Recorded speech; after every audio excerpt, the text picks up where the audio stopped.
Hello everybody, welcome back to my channel. I am Gebo the Shaman, and today we are talking about UFOs, or as some people call them, UFOs. So, I've gotten really into you know, connecting with ETs and CE5, Close Encounter of the Fifth Kind, and all that. And so, I just thought it'd be fun if we could look at some UFO videos together. It's pretty crazy stuff out there that I found on X, and so we're just gonna be going through that, and maybe this will become a UFO reaction channel. Who knows? Who knows? Could be anything. All right, so yeah, so I have some videos lined up for you guys. I haven't really queued them. I haven't really looked into them more. I just like, oh, that's interesting. Oh, that's cool. So here we go. And by the way, guys, go ahead and hit that like and follow and subscribe and all that. And also subscribe to my X channel, Gebo the Shaman. I post a lot of spicy stuff on there. Alright, so first off, we're going to begin with this doctor here, or something like that. So this guy, oh, not doctor. I mean, he looks like it, but anyhow. So it says UFO junkie here. Uh, says Jenny Sheehan says that David Grush and Lou Elizondo told the House Oversight Committee a UFO reverse engineering program is trying to make a delivery system for nuclear weapons that can strike Russia and China in like 2 minutes. Um, and he knows the company that's doing it. Yeah, I mean, this might sound like new things to you guys or to different people, but I've known about this for a long time. They've been doing this stuff. It's nothing new, guys. It literally, they've been doing this crap since the 1950s. And at first, some of their UFOs, some of their gravitic propulsion vehicles were using nuclear technology, like just like how we run the submarines and stuff. It's the same thing. But and people actually got hurt from that. Anyway, I'll go ahead and shut my mouth and talk after. So we'll see what this dude has to say. All right. So we'll see. I'm gonna test my audio here quick. Extremely interested in this whole issue. And what we did is we got the House Oversight Committee eventually to extremely interested in this whole issue. And what we did is we got the House Oversight Committee eventually to bring forward David Grush to testify about and asserted to them not only that it was true that there was this top secret program going on inside the Pentagon, and that Lou was telling the truth and the Defense Department was lying about it, but that in fact we had a full-scale program going on retrieving crashed UFOs. And there was a program designed to try to back engineer the technology from these crashed UFOs. And that there was a program going on trying to utilize this technology to back engineer them to not only create craft that could duplicate what the UFOs were doing, but they were trying to use the technology to develop a secret weapon system, that could deliver, nuclear payloads into the heart of Russia or the China, within 2 minutes, so that it was like a first strike weapon that nobody could defend against. Now they didn't testify in public about the latter part of it, but I knew about it, and so I was telling everybody that, I had never taken any security oath, and Lou had not conveyed that to me, under attorney-client privilege or anything. But I had, because of my representing Lou and knowing all of these other people, I was able to talk to other sources who gave that information to us. And I even knew the aerospace company that was working on it. And so I was telling everybody about it. And that was sort of the advantage in Lou having me as his attorney. I mean, he knew that I had this entire other life, than just being the attorney for Lou Elizondo, and that I had all kinds of people who relied upon me, among others, to tell them what we could find out about this whole program. And so, All right, there you have it. Well, interesting. Okay, so if I can respond, so this is where we get into the politicking of things. Not that I want to make it about, oh, he's right and he's wrong and this and that. Listen, from what I understand, Dr. Stephen Greer is the foremost expert on not only ufology but also ET contact. Also, these secret government reverse engineering programs, among others.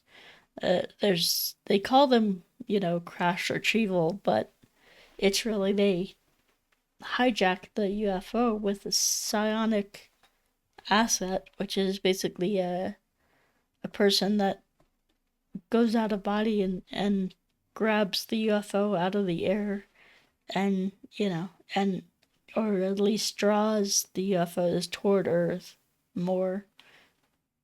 And then what they do is they shoot it down with scalar weapons.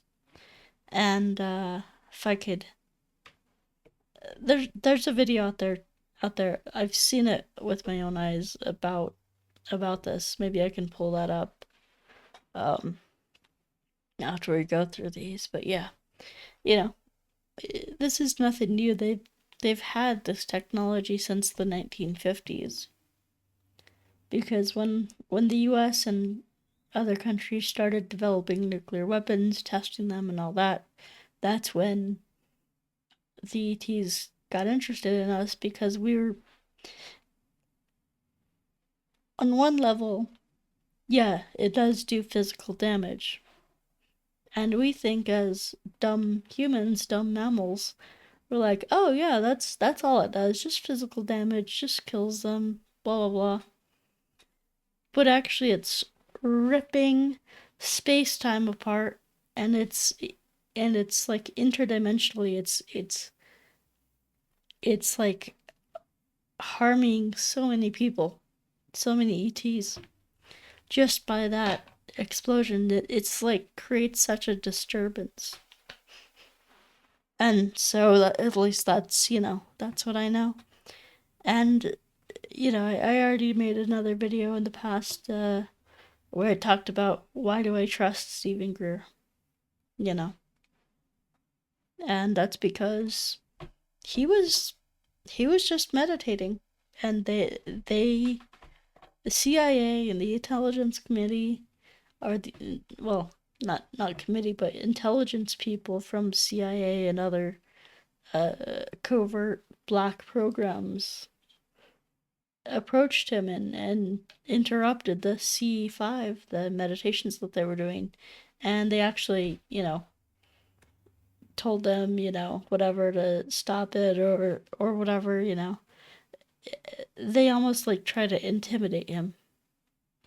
When they found out they couldn't intimidate him from doing C5 open contact with ETs, then they tried to bribe him.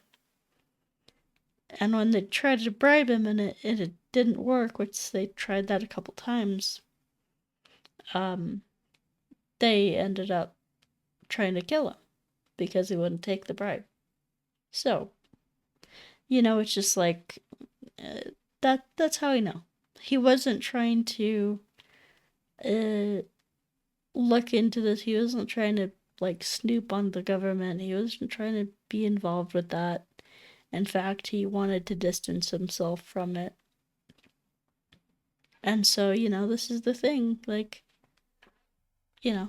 it's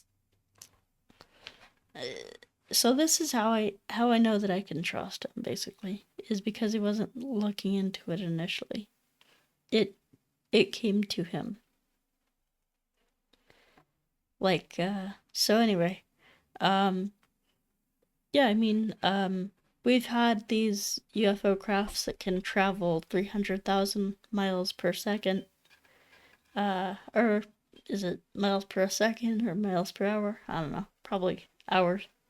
But, you know, it's like, at that point it doesn't even matter because it's like, that's very fast. And the only reason they can do that, they can travel that fast, is because they it's it's basically traveling at the speed of thought, or close to there. Or maybe it's a little bit slower, but just imagine how fast light moves. And then, 300,000 miles per hour.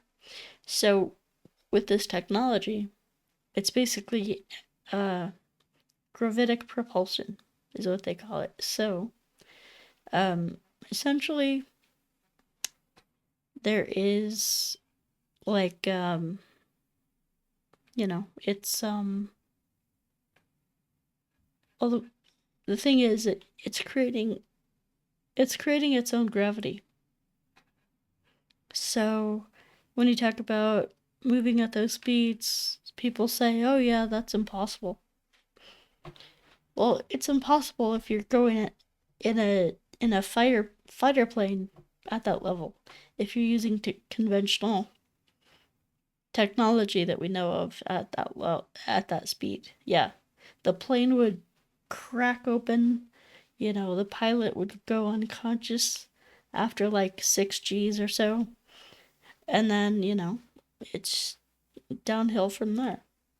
But when you have a gravity field around you, and you're basically moving space.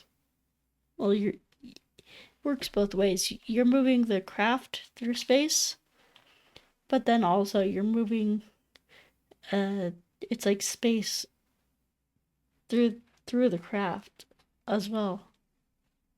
And so with this gravity field, it's like being in a gravity well.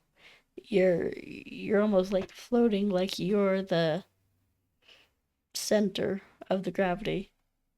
And then, so that means that you can go 100 miles an hour. You can go 5,000 miles an hour.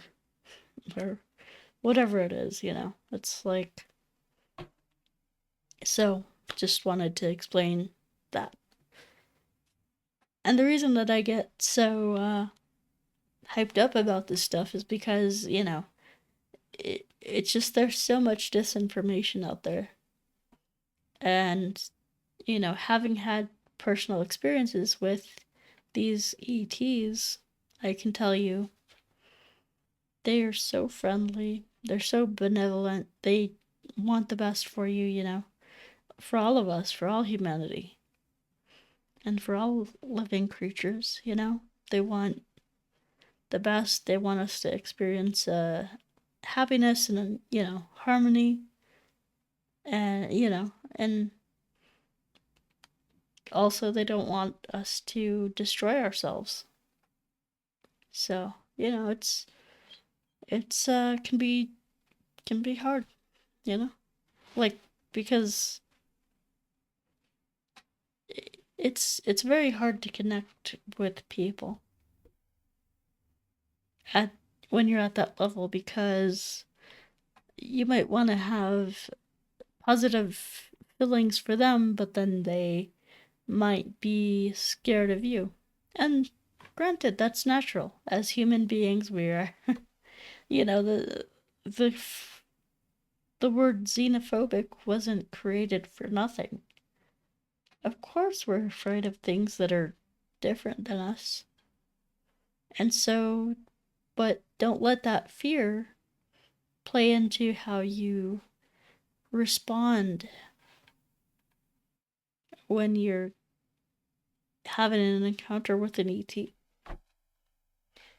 And for me, like, I know it's never been my intention to experience any kind of negativity or any abuse or mistreatment from them or any other spirit for that matter.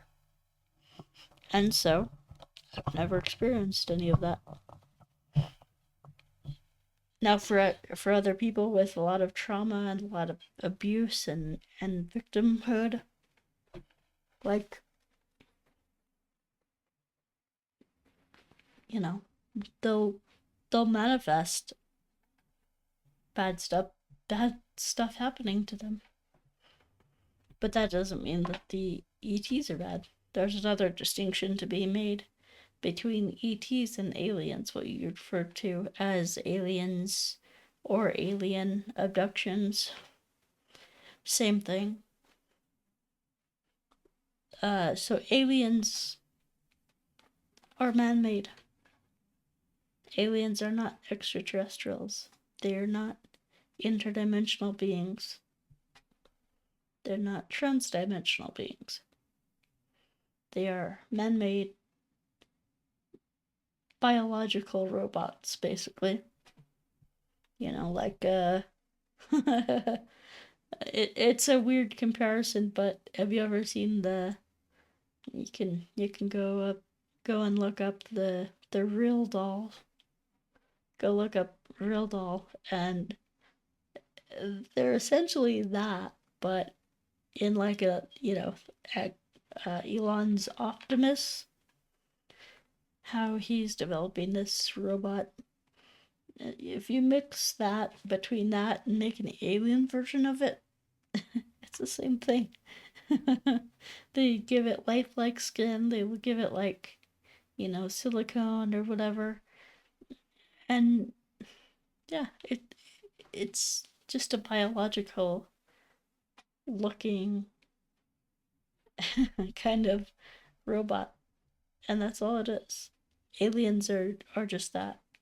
And I know a lot of people get freaked out. A lot of people have really bad experiences with abductions.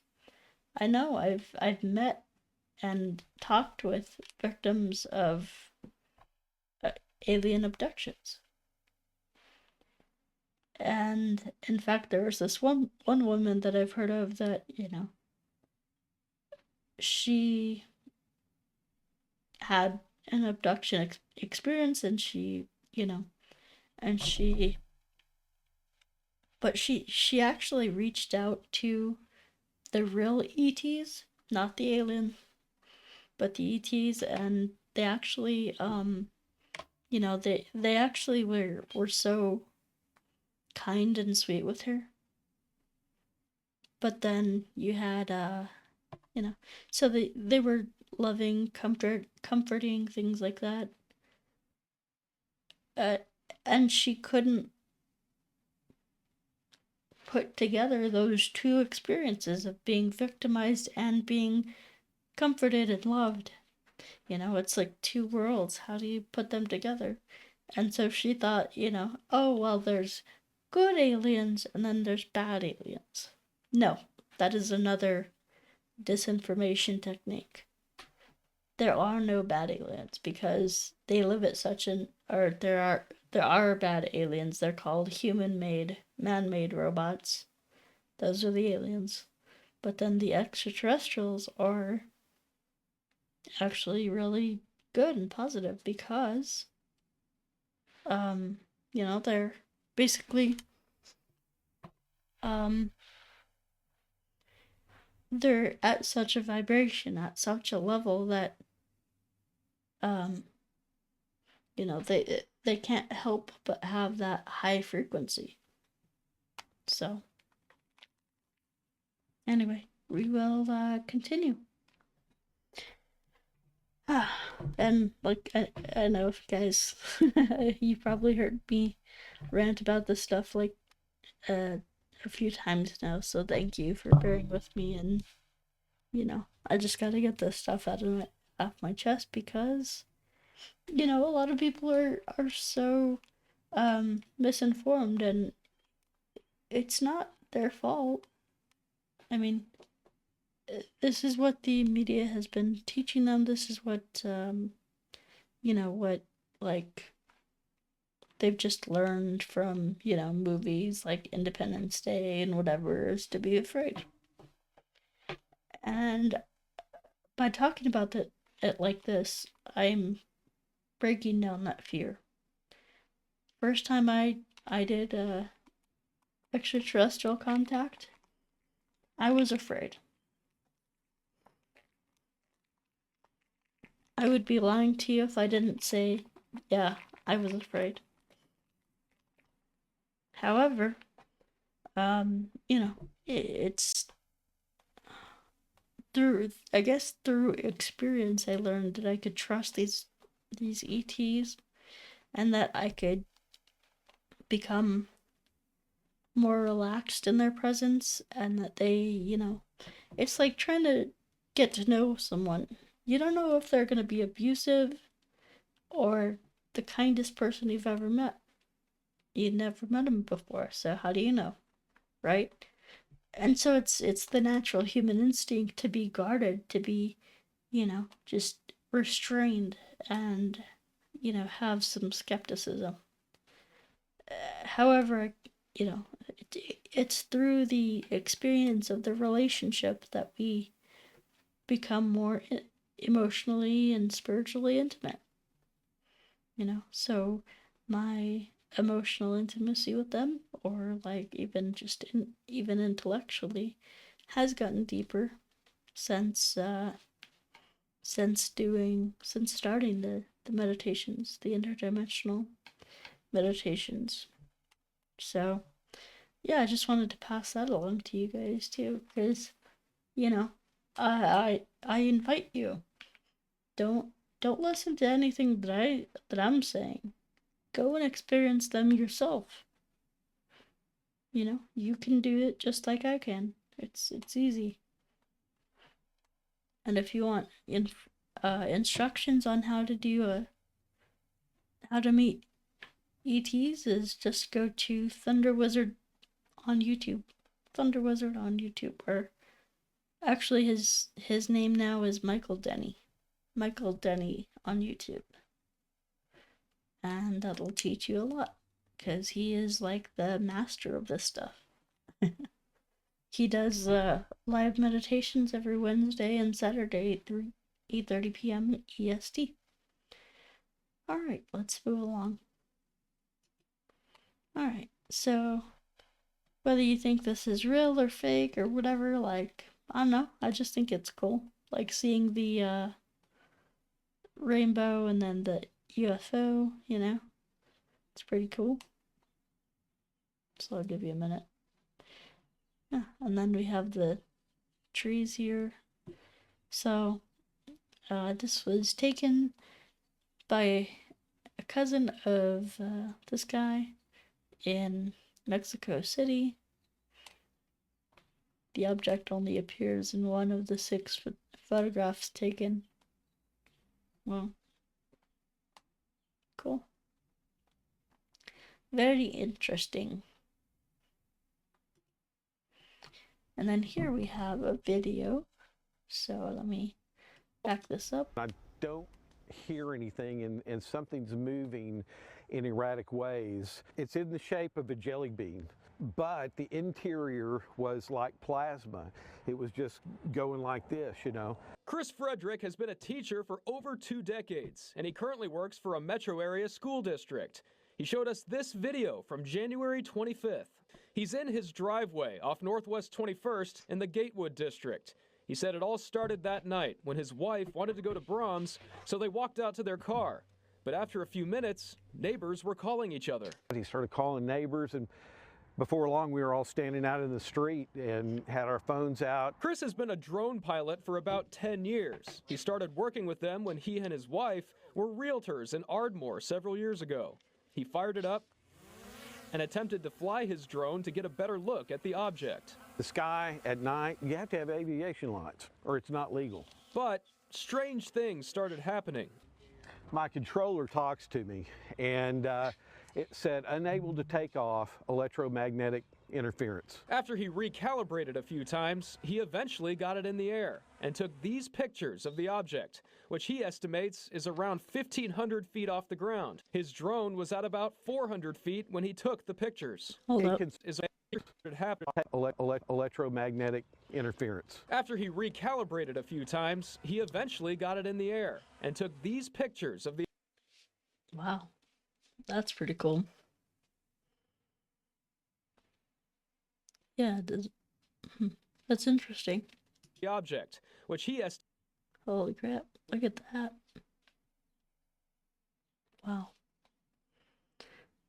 estimates is around 1,500 feet off the ground. His drone was at about 400 feet when he took the pictures. It concerns me that something was up there at night at that altitude that could have been a hazard. He said his video function wouldn't work, which was odd. And there was something else. Only about 4 minutes and 18 seconds of flight time. It had a fresh battery in it. It has a 35-minute flight life. And as soon as I took those 3 pics, my controller said a low battery, return to home. Chris and his wife kept seeing that object for about 4 hours that night. We showed his pictures and videos to experts at OU for a second opinion. What it is, I don't know, right? But I think I would approach this question as what is it likely to be, right? So that's where I'm coming from. Professor Killick teaches astrophysics and cosmology at the university. From the Plaza District, it's south of them because we can see the Orion constellation in the background, so we know their point of view. He acknowledged the object looks strange, but ultimately, it's likely it's just another drone in the sky. I could see a red streak. Now, I don't know if it's because, I could imagine if it's a long exposure, I don't know if it is, I don't know how long the exposure was, but you know, a drone could have a red light on top of it, right? I mean, our planes have red lights on them. We took a look at the metadata, or digital picture information of the drone pictures. You can take a look at that info for all the images right here in Oklahoma City. Jason Berger, KOCO 5 News. Very interesting. Yeah, it had a reddish, like, and for me, I don't believe that it would be like the drone's light, because also he mentioned about having a long exposure. Okay. Well, drone cameras, from what I know, like, they don't have like the kind of depth of settings that like a DSLR has, for example. You know, it's not like they can set it to take long exposure videos that I know of. Like, I could be wrong, you know. Lord knows that's happened before. But yeah, it's just interesting. You know, it's like, so who knows? And guys, I'm not trying to say like this is, oh yeah, this is actual UFO, actual ETs, or if it's, you know, man-made or reverse engineered, you know, whatever. Honestly, I could care less, you know. Yeah, I just, this stuff is so interesting to me, so I just do it because, you know, I enjoy it. Yeah. So, but yeah, that is interesting, and it's also interesting that this one kind of leaves a contrail. And you can see it right there, like how it's almost like a contrail there, which tells me that this is likely some kind of a conventional means of propulsion. Whether that means, you know, something is burning or whatever to propel this craft. Or whatever, you know, it could be could be smoke, could be something that like almost like burns red or has a red contrail or whatever. Anyway, who knows? I'm just like, huh, that's interesting because most UFOs that you see, they don't have contrails like that, you know.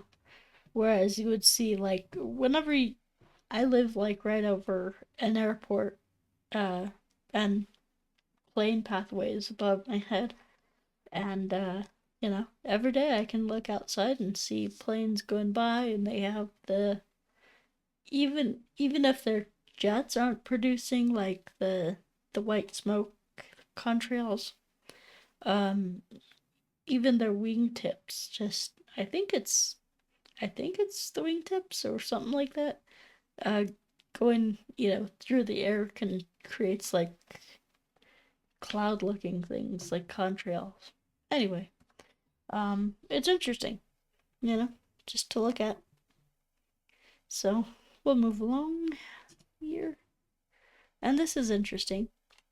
This is like a plasmoid kind of thing. So let's see.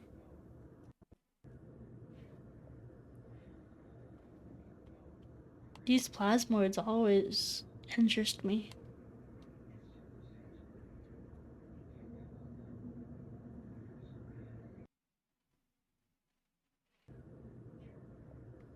And while this is playing, like these plasmoids is what they're calling them, or they're just non-conventional UFOs, you know. And this is what I've seen in my past experiences. I've seen both a traditional like a circular, like a spherical stainless steel ball in the sky. I've seen that before. But I have not seen a plasmoid, like what they're describing here. Um, so I guess it was like later last year, like in November, December, or something like that. I saw this thing over my house. It just looked like a ball bearing, just like a ball bearing, and it was small, compared to where I was. It looked like it was in the distance, a few houses down, maybe the size of like a, a car or something like that, a few houses down. It was pretty small, and it was about 100 feet in the air. And essentially, the I could go either way with that. See, the traditional UFOs, like something that we would describe as metallic shaped or metallic in structure, and like a flying saucer in shape, even if they might have their differences or their variations, those craft, the traditional what looks like flying saucers, those UFOs, you know those are more likely to be the man-made, reverse engineered, used in alien abductions and things like that, which is man-made, and all that. The UFO craft and the biologicals, like I was talking about earlier, and yeah. But these ones strike me very much as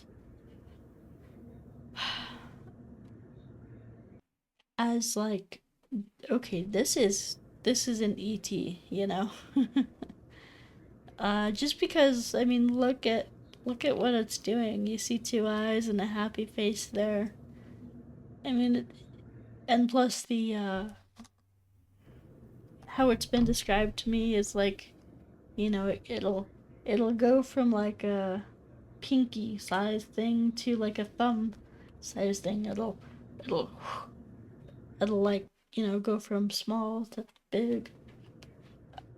And anyway, so for me, just seeing that, ball of energy or something like that, that tells me that it's probably, and I'm guessing, and I'm happy to be wrong, but it's probably an ET. And I'll tell you why, because ETs, remember I said they were in another dimension. They are, and when I say dimension, I don't mean like a parallel universe.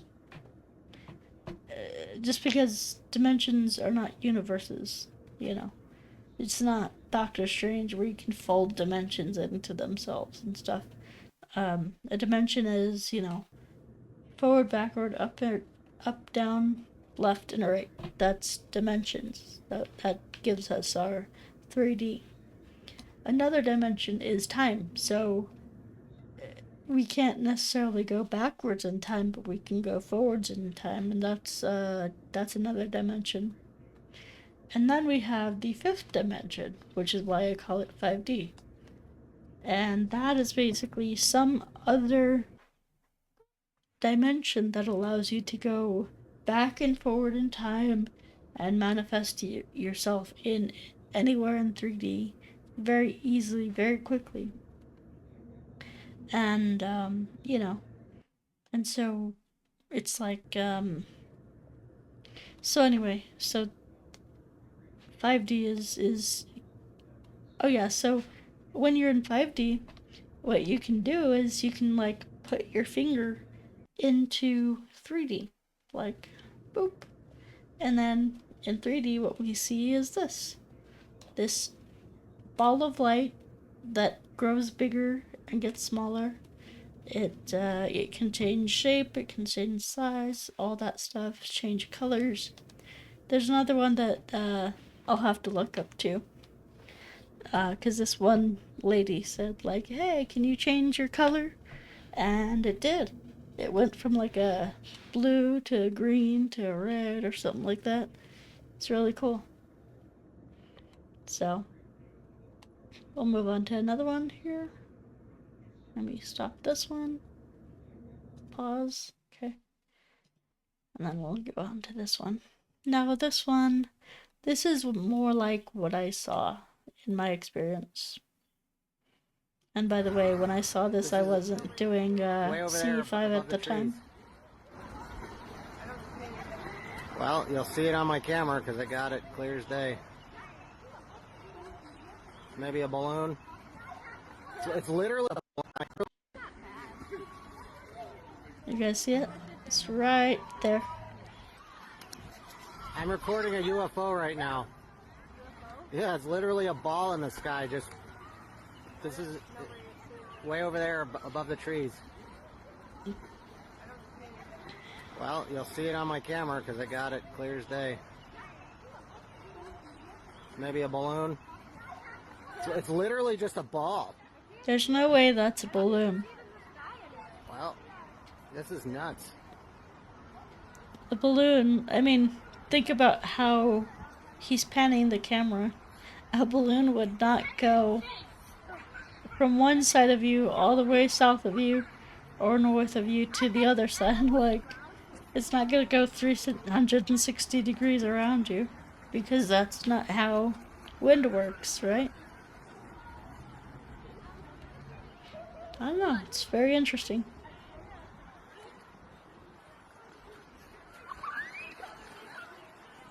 Is that it?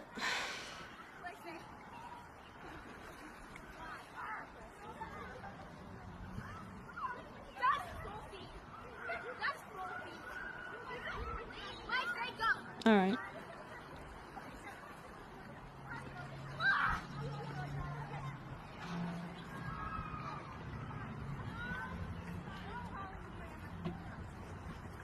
Yep. All right. I think you lost it. But yeah, interesting, huh?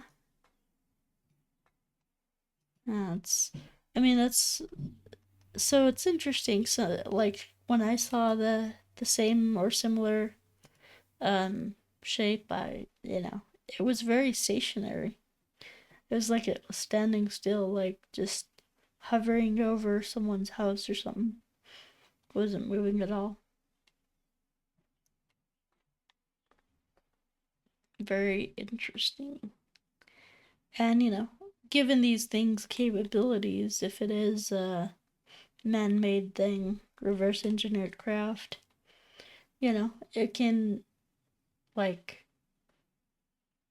man, it can get from United States, China, Russia, Ukraine, all the hot conflict places, and just drop nukes out of it, you know, out the back of it. So, you know, what that man said, like, yeah, I don't doubt that technology exists. It's existed. We've had it reverse engineered for a very, very long time. In fact, there are, I'm willing to bet, weapons that are even more devastating than the nuclear bomb. You know, just because you know, it's I mean, we're so far behind in terms of technology and stuff like that.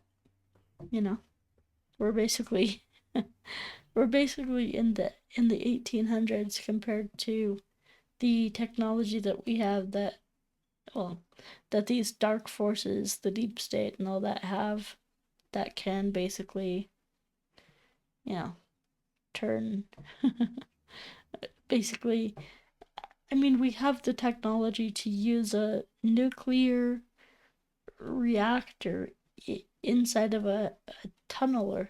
You know, those things that with the, you know, the blades, they spin and they create a tunnel. They just bore through a mountain and create tunnels. Yeah, well, we've had that technology for a while, but then what they've added is a nuclear reactor. And they actually have the capability to turn the walls of the tunnel, like the floor, the walls, the ceiling, everything, into glass. You know, because it's basically melting that rock away. It's like melting it and turning it into glass. So, you know, that's some serious, like, power. Anyway, so, you know, we have so much technology, like, that it just doesn't even surprise me at this point. A lot of other people might be surprised, but yeah, I'm not. I already know that they have the, you know, cure to cancer. They have the ability to have, you know, basically like med beds. You just put someone in a bed that scans you, and it basically goes in and does surgery and removes whatever, and you know, even beyond that, just the energy of the machine itself can, you know, can heal you, can heal somebody. So anyway, here's a better example of these UFO plasmoid things. This I find very interesting. This one I'm almost certain is an ET. Just look how beautiful that is. That's incredible. I mean, look at it. So anyway, going to lower the volume here just because I don't know, it's gonna blast your eardrums. What the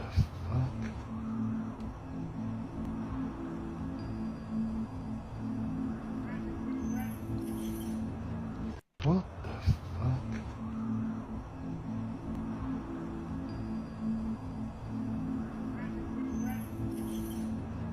fuck? What the fuck?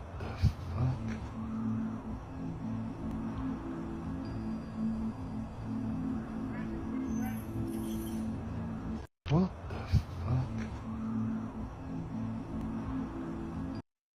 I mean, just freaking amazing, right? You know, nothing that we could do now could replicate that. I mean, maybe, but it would be pretty hard to, like, you know, do that. I mean, because it's basically emanating light. I mean, you can see how bright it gets. It's emanating light. And even like holographs, they can't emanate light. I mean, they do in one sense because they're lit up, but it's not like they blind you or anything like that, like with how much intensity of light or anything like that. So anyway. So yeah, you know. Anyway, guys, that's it for me. So, yeah. I wish you guys luck, and you know, you can always. Ugh, I hate wearing headphones. But you can always join me at go to Michael Denney on YouTube and check out his channel out. His channel is Michael Denney. Michael spelled how it's usually spelled, Denney. So, yeah, if you're interested in interdimensional meditations, go check that out. Okay, he has a crap ton of free meditations that you can just go on there and do. You know, you don't have to wait around. You just click play and that's it. You know, and you can experience these beings firsthand by, you know, for yourself. And so yeah, you know, it's pretty cool. You know, I've learned a lot of things about myself doing those meditations and stuff. So yeah, anyway, I will try to have better and better videos for you guys next time. You know, with the UFO videos and stuff. So yeah, it's basically my first time trying to do this stuff. So it's interesting though. There's a lot of cool stuff on X. Like, I'm subscribed to a couple UFO groups, and even though you gotta weed out the nonsense with the truth and all that, you know, the topic is fascinating to me. So alright, guys, that's it for me, and you take care.